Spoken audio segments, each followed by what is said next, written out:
Satu is a 29-year-old tech boy with no riz game, enthusiasm, or determination in life until he is sucked into one of his gaming programs. He begins the game as a level 1 rookie until he attains massive skill points for destroying 300 enemies and successfully makes all the girls want a taste of his ice cream.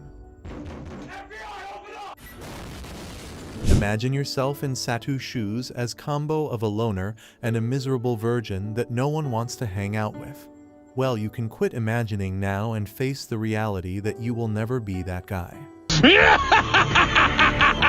After Satu graduates from the university, he faces the trauma that comes with being an adult and can finally understand why his parents couldn't afford to buy him a PlayStation 5. Satu works his ass off to be paid with peanuts, thank yous, and an ungrateful boss who doesn't give day offs on Sundays. While on a lunch break one time, he unveils his lolicon side by helping a little girl return to her hot MILF mom, but chooses to ignore the mom because she's too good for his sausage. He returns to work that night to correct a client's complaint on a game programming, only to get mocked by a coworker who tells him to get a life, and if the heavens would, a girlfriend. Just like that, 3 days go by and all Satu does is fix more bugs than getting his life in order. He then decides to rest his eyes after working non-stop, but sadly for him, he awakens in one of his programmed games as his 15-year-old self, but with a declined mental health and work trauma. For the confusing part, Satu assumes he's in Disneyland until shit gets real, and he is ambushed by 300 enemy knights who are determined to kill him. Being a level 1 rookie, Satu defends himself with meteor power-ups provided for beginners in the game. It wipes out every enemy knight except one who thinks he's Andrew Tate. Satu defeats Knight Bro with just a throw of his sword and decides to return home, only to find out he can't log out of the game. Shit gets more complicated when he realizes his wounds were instantly healed, and his player level has bounced to level 310 with maxed out abilities, thanks to the skill points from killing the knights. Satu soon discerns that his powers are insanely dangerous. He might not be the villain of this story, but his magic is likened to one that might bring this world to rapture, so he decides to seal the meteor ability for the meantime. This unlucky protagonist is determined to make the best of his situation, now that he's stuck in virtual reality as a billionaire. He buys some flashy outfit tailored by Merlin's fashion house and sets his eyes on a journey to become a MILF hunter. Next thing he stumbles upon is a group of weak soldiers setting themselves up for death by fighting a dragon, and Satu only breaks his member when a fine lass gets in trouble. Xena opens her eyes to a beautiful view and thanks him for saving her. Satu gaslights her into thinking she fell from the sky like an angel, but in reality, that was his virgin crotch speaking. She introduces herself as a mage in the military, which was her only way to escape kitchen duties made for her gender. Soon, the duo are approached by Lona and Ava, Xena's military colleagues, and Satu is forced to use a manipulation skill to get them to believe his lying ass. They escort Satu back to the city so he can spend the night, but Lona secretly wants him gone to wherever the EFF he came from. Before settling in, she takes him to reissue the identity papers he claimed to have misplaced while using the manipulation skill. The Yamato Stone reads his stat as a level 1 fighter, and yet Satu is thankful because this gives him the opportunity to hide the real stretch of his power. Yama informs him that the city entry visa issued will last for a period of 10 days, and if he's caught by the authorities after expiration, he'll become one of the rusty slaves of the dynasty. Satu is merely out of the registry when a fine lass approaches him in a manner that seems like she needs him to milk her cows and split her juicy Grand Cannon into two. Martha is a 13-year-old, soon-to-be legal age, which is 15 in this world. Firstly, Satu thanks the gods that the child authorities don't exist here. And secondly, she offers him a room at her family's inn known for serving their guests quality food, if you know what I mean. Soon, Martha's MILF mom talks about the second coming of the formidable demon lord since the first appearance of the meteor shower. But what Satu doesn't tell her is that he was responsible for it because he loves the ability of women to jump to conclusions, just like my girl. Later, Martha takes Satu around town when he decides not to fumble this baddie like every time Elizabeth slipped out of Melioda's life. He offers her a compliment at the slightest chance he gets, and afterward, he pleases her by cleaning the contents of his plate when his real goal in life is to fondle the contents of her chest. That night at the inn, Satu recalls his 2-day experience in the game and accounts it as one that seemed too real to be a dream because of the uniqueness behind the makeup. Turns out he's still bothered, he's unable to log off and wonders if he can return home by beating the boss of the game. He then sets out to find his answers, but keeps in mind that this is an opportunity for him to experience something different and have loads of fun before returning to that stinkhole reality of being an underpaid tech boy. What he doesn't expect is to get a surprise visit the next morning from Xena, who introduces herself as his girlfriend to the innkeeper. Satu is shocked at this, but I always knew the bitch was desperate by the color of her blonde hair. Xena reveals it's her day off, which she doesn't deserve, by the way, and she wishes to show Satu around town with hopes of making babies one day. If it's got watermelons, Satu will follow, so Blood ends up being Xena's puppet for the day and pays the expenses like a walking ATM bank. Typical simp activity. Soon, Xena's shirt gets smudged with dirt by a child when Jemana the sorceress approaches them with a solution through magic. The duo soon continue their tour, talking about BS when they can just kiss already. Xena gives him a glimpse of the military stand at the city's wall and eventually ends up showing him how dragons are defeated in the city. She takes him to the Palian temple and tells him the tale of the hero who defeated the demon lord. Automatically, the sword is meant to shimmer blue when the real hero holds it. Satu shamelessly thinks he could be the next hero and searches through the titles awarded to him for it, but gets his back blown out in context when he finds nothing. Xena again shows how desperate she can be on a carriage ride, but I will let that slide. They talk a bit about how heroes are called by the spell known as hero summoning when they bump into a group of hungry illiterates soliciting to punish demi-humans they refer to as the demons incarnate.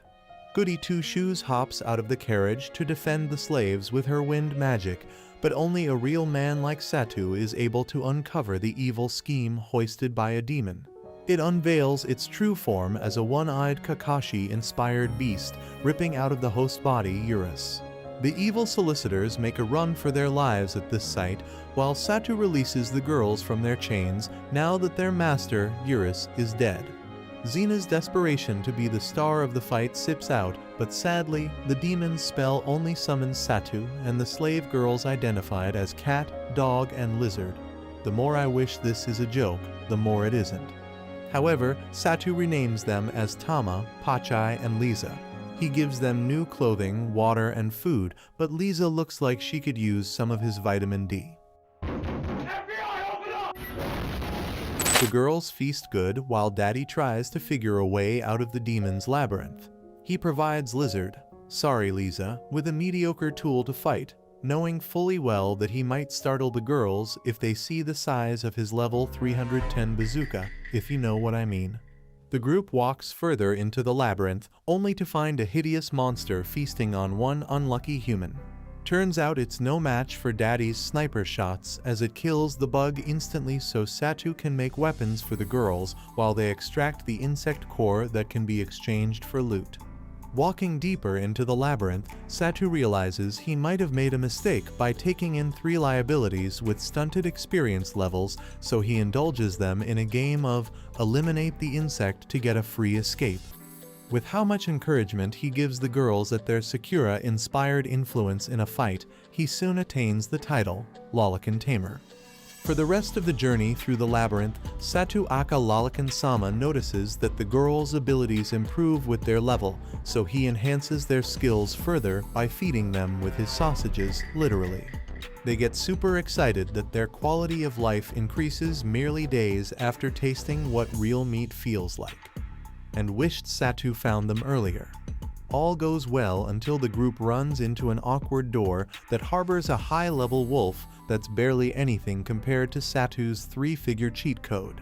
He wraps up the beast's ego in one kick and heads to a compartment where they save trapped people, some measly soldiers, and Xena's ass from being romantically pinned by a slime.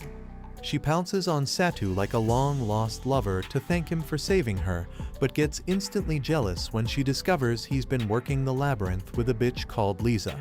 Despite Xena's ringless entitlement on Satu without being cuffed, Lisa, Pachai, and the other mid-child's name I've forgotten show their appreciation to Xena for rescuing them back at the town square. Shit gets realer when the demon unveils itself again. After all, defeating One Eye is all it takes to exit the labyrinth, but the easy task seems far-fetched as One Eye exerts disastrous influence on the battlefield. Satu knocks the girls out to prevent distractions and only comes into the fight after shopping from Merlin's fashion house to conceal his identity. He uses his cheat code abilities to easily snipe One Eye, but the real threat arrives in no time, revealed to be a powerful demon among the Demon Lord's inner circle. Devastating terror reverberates on the battlefield from everyone whose eyes fall on this high-level demon. The only one brave enough to face this terror is a cloaked man the demon identifies as a low-budget Akatsuki member from a Netflix remake. The only hindrance Satu faces is from Xena's tail when the holy sword is meant to shimmer blue in the hands of the real hero. Demon Hulk notices this and makes jest of Satu's weak-ass attempt to subdue him. The fight proceeds further when Satu makes use of the right tools and titles in his possession. Since the holy sword won't respond to his lack of hero title, then a divine sword with his title as God Killer should bake Demon Hulk's buns, sending him back to the underworld. Satu further proves himself as the baddie hunter of this world when he is awarded more slaves barely minutes after returning from the labyrinth. Blood pulls more girls than he ever did as a tech boy, now with the addition of Orisa and Lulu to his slave count. To think Xena got offended because of Lisa the other time, now she has to deal with more competition. However, Satu suspects Orisa is from the same world as him because 1. She's the only one who relates to his pervert needs by calling him Satu-sama, and 2. She understands Japanese, which is crazy for anyone in this world. The girls get on with some bonding time, and afterward, Satu initiates Operation Feed the Homeless, and it's none other than their favorite thing to eat. Satu has become the new sugar daddy in town because who throws a whole buffet for slave girls? Blood must really be thinking with his ass at this point. So the girls have a good time gulping on different sizes, types, shapes, and tastes of meat. As if that's not enough, he goes shopping and the girls get a change of clothing. They return to the inn run by Satu's first love for the night, and according to the rules in the Isekai world, every Isekai character who comes in with homeless girls in his care must never find enough rooms to rest in. Martha tells Satu that there is no bed chamber available, so his little orgy club will have to share the room he rented for himself. In the end, Orisa uses psychic powers to get Lisa and the girlies a comfy horse carriage to sleep in just so she and Lulu can call dibs on Satu. He makes it clear that the girls will never have to do the dirty work they did as slaves, fumbling another chance yet again to get a glimpse of Valhalla. Just when he thought he handled the issue, Orisa rises like an early morning boner to entice Satu with her psychic ability. She tells Satu she has fallen for him and wants him to oil her engines. She also has her underdeveloped cookies all over him and will do anything to be greased by him. Satu looks at the poor thing and wonders where it all went wrong. With their next conversation, turns out he was right about the bitch. Orisa reveals she's from the same world as him, and so is Lulu's grandfather, which clarifies why Lulu's hair is black like Satu's. She further reveals that she was reincarnated, which means she died and was born from scratch into this world. The two categories of Japanese found here are either reborn or transported by summoning to become a hero or a transfer. After carefully explaining the features of each, Satu realizes that he doesn't belong in any category and can only wonder what he is. Xena walks in the next morning to the most horrendous sight and leaves crying. Satu takes it upon himself to calm her down, gaslighting her into thinking he's a different breed of a man. Actually, he's a better man than me because I'd do the worst to a baddie like Orisa on my landmine. It's another day off for Xena, and the maiden decides to waste the day on the tech boy. She follows Satu to the odd jobs shop to seek the services of Natty because Satu doesn't break a member before a female is attracted to him. Satu is interested in finding the best residence for himself and the girls, one where the demi-humans can live freely and peacefully, so he seeks Natty's help. They search a few houses around town. No, that's not a few, because after going through a series of houses with strange complaints tagged to them, none meets Satu's taste buds, so they decide to call it a day. For some reason, Natty tips desperate Xena on a nice location to have a date. These flat, secure bitches are working overtime to ruin Satu's life and his dream of having MILFs. Soon the duo of Xena and Satu move along, yet the blonde chick has her cheeks stained red from embarrassment. They meet up with the girls returning from shopping, and I bet they're super excited because the bills were on Satu. After all, my woman's goal in life is to drink off the cup of an established man, and I am not him. Arissa's hair takes a declining change when she dyes it to the hair color meant for dumb characters. Like a proper day off, Satu takes the leeches shopping for stuff, and the climax of the afternoon was seeing a play at the town square together. However, at the end of it, Xena and Arissa share conflicting thoughts about that play, which makes Arissa question Xena's love for her master. It so happens that a child has caught up with the fakeness, yet Satu tells them to end the discussion immediately. Later on, Xena's colleagues bring news about a disturbing presence, which is a fight against abnormally huge fang ants. In no time, Satu announces that the city is surrounded by a whole swarm of them, moving fast to attack. The townspeople are alerted of the atrocity before them, while Satu equips the girls who are eager to fight. It's a pretty easy task for them to do, and while the fight is nearly done, Satu meets Natty's manager, an elf kid who is as demeaning as Vegeta's hairline. Satu and Xena's date falls through, thank goodness, but in their books, it's a good thing they got to spend the day together. Later that night, Satu heads out to get drugs for Lulu, who doesn't look sick cause there had to be a plot to lead him to where he encounters the Shadow Stalkers. He spots them in a dark alley, and before he makes the next move, the crawling creatures of the night attack him only for them to leave what they came for: a wrapped child and her fallen protector from the red helmet. Satu takes the whole circus indoors to keep things under wraps, and the wrapped child the Shadow Stalkers were after is revealed to be an elf Mia. No one understands what and why, so they settle to get the answers when Mia regains consciousness. Satu delivers Lulu's drugs as promised, checks on the girls, and returns Mia, who's under the watch of Natty, and the shop's manager, who is revealed to be an elf like Mia. She wakes up the next minute, and Natty makes introductions possible, yet that doesn't change the fact that Mia seems too mature for her features. The questions are answered immediately when Mia is revealed to be a 130-year-old elf. One of her keen abilities is to see spirits, and she identifies Satu as a spirit user. Satu spends some time alone with Mia to learn some info about the spirits that Mia sees and how to encrypt them. Satu must be really working overtime because the next time we see him, he's back with the slaves, talk about divided attention. What the girls don't know is that Satu has been attending to Mia. Moreover, Xena's competition is steadily increasing as the days go by. They spend quality time talking about meat and meatballs, and as ironic as it sounds, I'm not even kidding. Satu eventually tells the girls about his escapades last night, and the girls show interest in meeting Mia fully recovered. Later, he cuffs a new ride from Natty, which he pays on a whim. That move was definitely not good for his level 1 reputation, but there's a pouch of gold in Natty's hands. Satu also engages the girls in a camping activity to prepare them for their future travels when he officially becomes the merchant he'd been lying about since episode 1. Thanks to Lulu, Satu will have no problems riding the carriage as she offers to teach him. Lulu must have some crazy riding experience, because the way she rides that shit like a proper should be questioned. The duo returns home to see Mia in full recovery with the others, and they decide to have honey buns to celebrate. Meanwhile, Satu has been getting flashes of a monitoring eye on him that trailed him in the form of a black owl. Soon, Satu is alerted that Mia's protector, revealed to be Mise, has regained consciousness.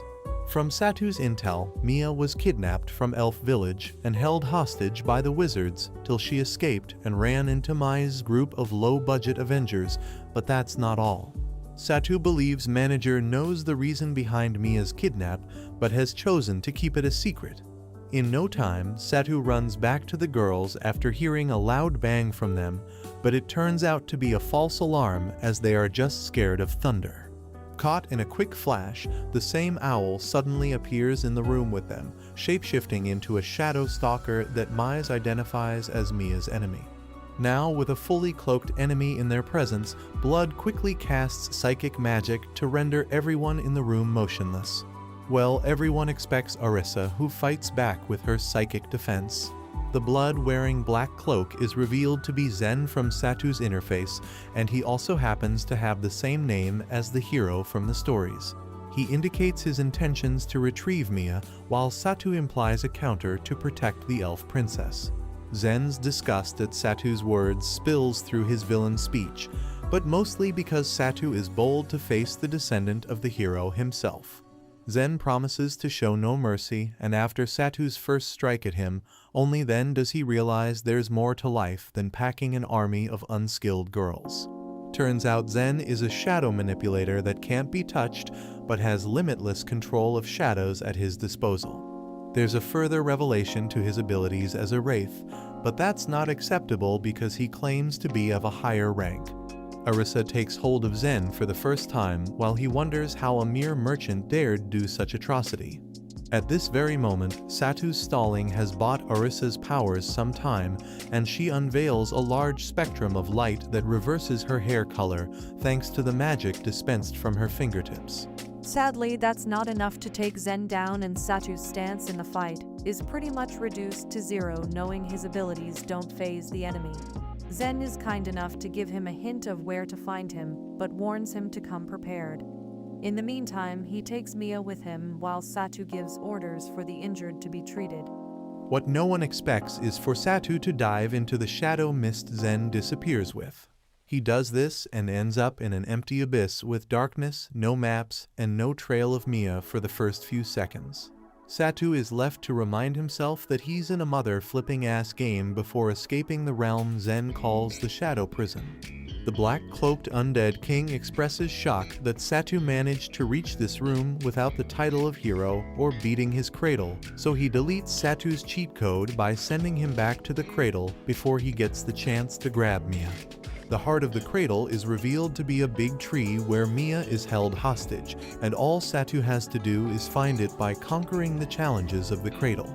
Satu has to fight through the 200 floored accesses where each monster gets progressively stronger as the steps of the cradle elevate.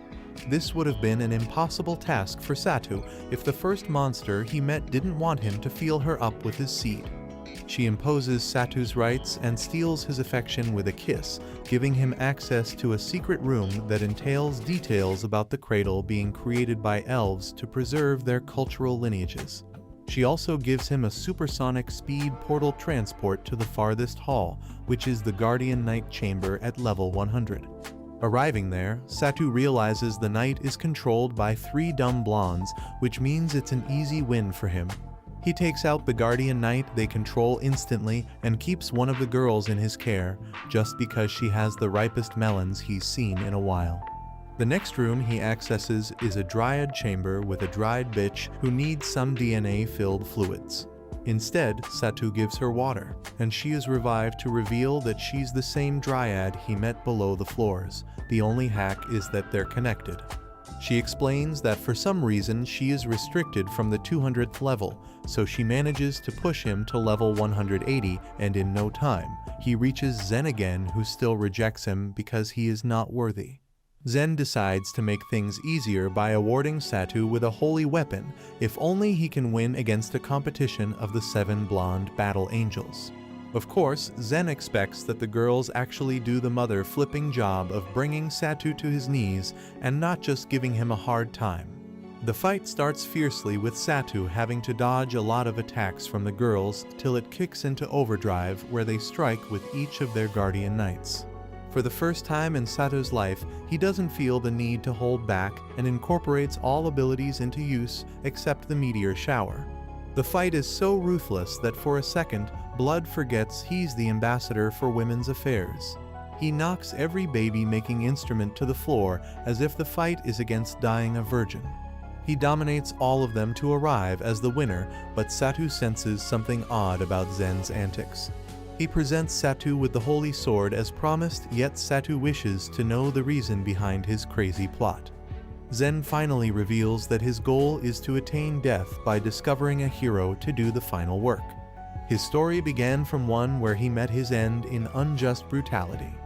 The god of this world saw him fit to be reborn as an infant with respectable parents and a sweet companion. However, it was all too good to be true. Zen's life ended at something farther from good when a noble caught the hots for his wife, imprisoned him, and unjustly executed him on false accounts. Sadly, God's blessings granted Zen the ability to remain undead even when his flesh had withered, making him the undead king. Throughout the years, he'd gotten vengeance on his family and every single soul that deserved it, but when the time came for him to die, nothing gave him the peace of reuniting with his wife in paradise. All of this summed together is why he sought the perfect hero, leading him to Satu. For the first time, the hero weapon shimmers blue when Satu wields it, giving a beautiful end to Zen's life, which he always wanted. The cradle initiates a self-destruct sequence after Zen's disappearance, but Satu decides that he must save everyone, including the fallen battle angels. Mia and the Seven make it out first, thanks to a special encryption left by Zen, who didn't intend to kill her in the first place. He then uses the last opportunity to save the girl he knocked out and the Dryad. Green Cookie tells Satu that she'll be fine as long as the forest remains, but he has to get away from the cradle collapsing in salt form. Satu makes it out of the salt slide at the very last minute with a knocked-out battle angel, only to reunite with slaves that have missed him for his money and gigantic meat. The whole rescue situation ends with welcome back tears from emotional crybabies, an appreciation from Mia and the 8 battle angels who pledge their allegiance to Satu. Zen has passed on, but the angels wish to return his ring to his wife's grave. This means one of them will stay back to serve Satu before the others return. I really feel sorry for Xena at this point because now the competition is hot on its toes with the addition of no 7's round watermelons to Satu's slaves. Someone finally broke the Sakura trend, and we are here for it. Satu gives Xena the earrings he got from her before announcing his departure to her. Turns out he'll have to go through the extra stress of returning the princess home, and in the end, Xena agrees to wait for him for as long as it takes, also keeping him informed that she'll join him shortly, permanently. Yay, I also don't know what that means, but I wish the absolute worst for her. Out in the fields and during their travels, the group have several stops to dine together, and they later prepare stuff to eat on their way.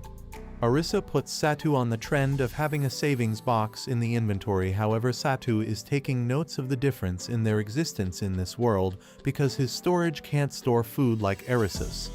Also, he's worried that if she uses her powers extensively, then she might end up like Zen, who was also reincarnated.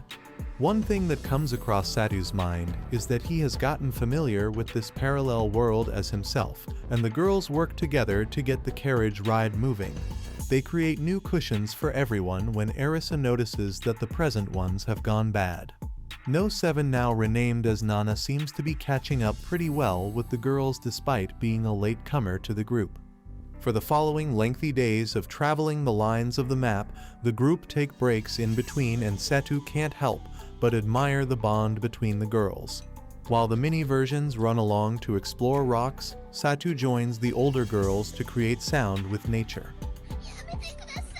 Soon, Orisa calls Satu's attention to something she found while exploring rocks.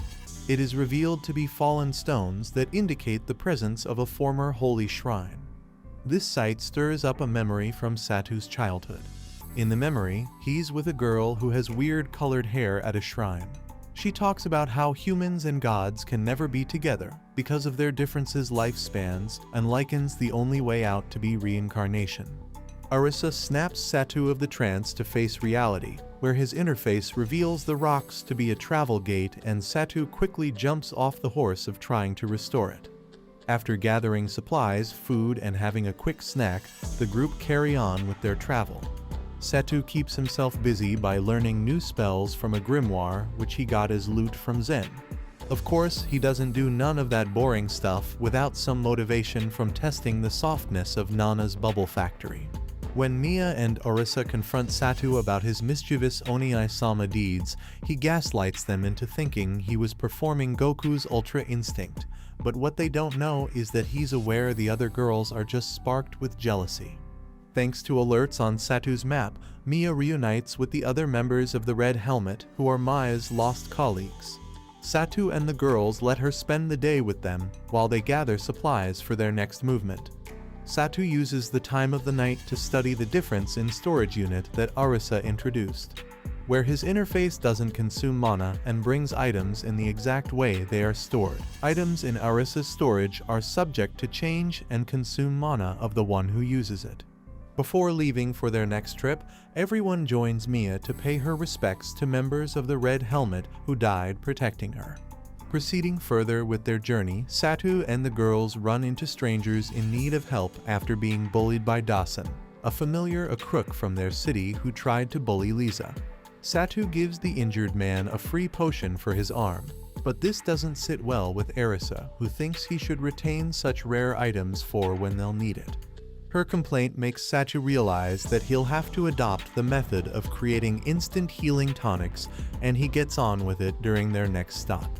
After successfully creating some HP revitalizing tonic, Satu realizes his materials are exhausted and must get some during their next stop in a city. However, his next attempt to create a magic tool flops when it self-destructs in the middle of testing. They reach a neighboring town where Satu goes shopping for supplies like magic scroll for potion making, and the storekeeper is as stern as she comes with her exchange. She reveals that potions and elixirs are the least available, yet she's willing to trade scrolls if Satu offers monster core from his fights. She redirects him to another store when he proves to be as stubborn as she is, but Satu knows how to deal with tough women. He returns to the store late at night with a disguise and some cores to trade. This is the only way Satu the scrolls in her possession and decides to test it in an open field. Sadly, Nemesis catches up to him when he stumbles into a witch's territory and is attacked by her measly apprentice Ini. The head witch herself arrives to the scene and apologizes on Ini's behalf for attacking the emissary to the elf princess. Satu apologizes for the misconception and reveals he's merely an escort to the princess. The head witch offers to teach Satu some spells if he delivers a package for her in exchange. Arriving at the delivery point raises tension for Satu, who notices two strange men talking about dominating a town. Soon, Satu discovers that Ini is being chased by some bad men and heads into the forest with the girls.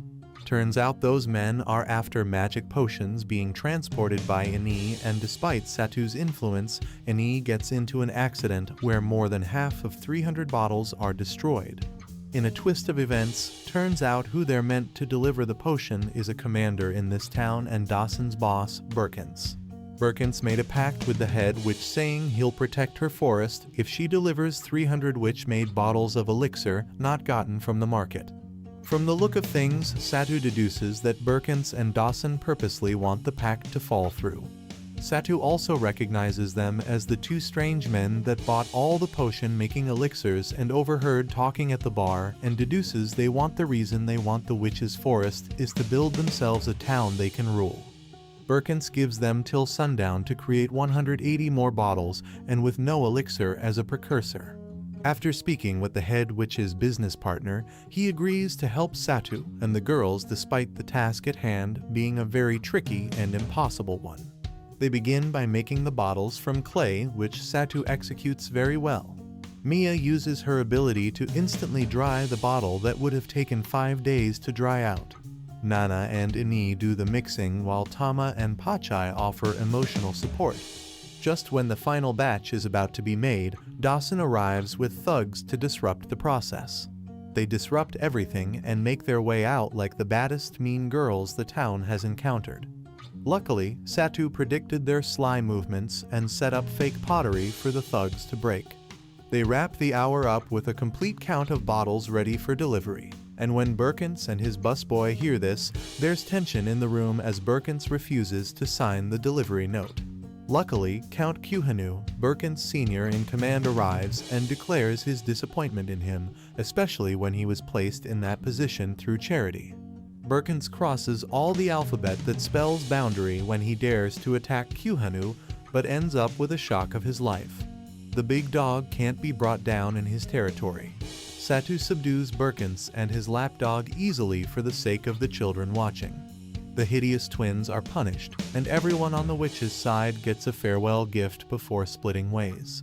The group's journey to return Mia is still in session, and while on it, Orisa makes it her duty to spoil Satu's fun with Nana or his dream of creating his harem. Mia wishes she was blessed by the gods just like Nana. The littlest girls remain obsessed with meat. Lulu and Lisa are the certified big sisters, and Xena receives letters from Satu about their travel.